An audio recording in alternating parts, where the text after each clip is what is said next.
click of a button, you can easily order pretty much anything from the internet. But what one Low Country woman says, you may forget. There's real people behind every delivery.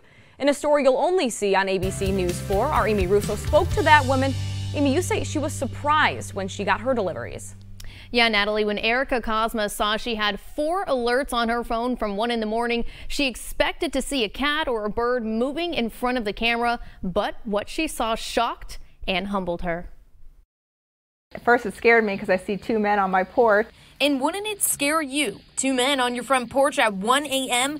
Thinking the worst, Erica Kozma kept watching. But then I quickly realized that they were carrying our giant packages at 1:15 in the morning. You can see the men here even going as far as to tiptoe on the front porch so they didn't wake up the family. On top of it all, he bumped into one of my little Christmas gnomes outside, and there he is on the camera readjusting the gnome to fix it. Blown away because they not only delivered her king-size bed on Christmas Eve, but also over a week early, Erica made some calls to try and find the guys.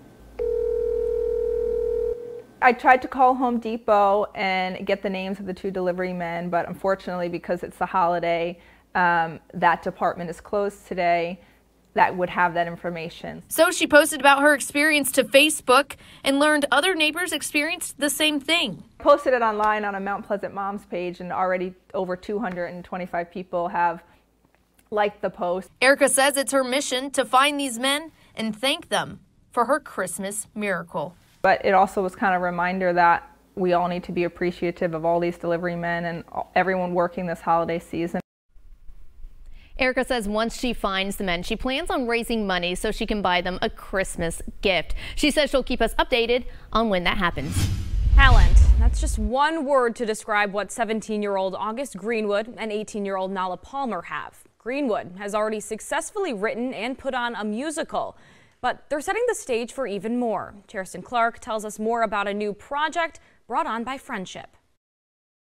At just 15 years old, August Greenwood began writing musicals. I learned that one of my favorite composers, Mozart, had actually met Marie Antoinette several times in their childhood. I was like, I need to know more about this.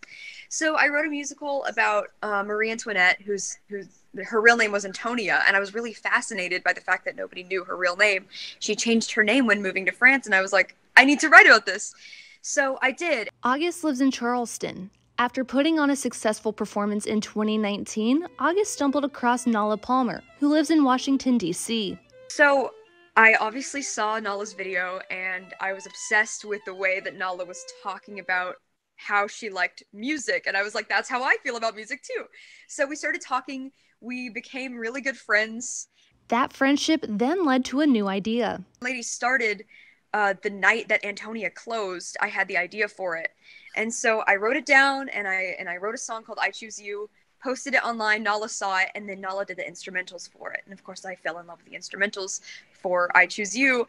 And so it just snowballed into both of us writing songs together on FaceTime almost every night, and watching movies. Just, you know, even though we were writing musicals all the time, we're still like best friends. August and Nala have been working on their musical, Two Maiden Ladies, since the summer of 2019.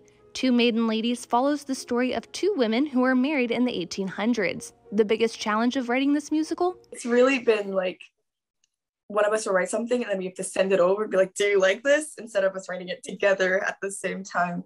But their favorite part is seeing the reaction they receive from each other. My favorite part is seeing August's reactions when I send them like the finished orchestration for a song. They just get so excited.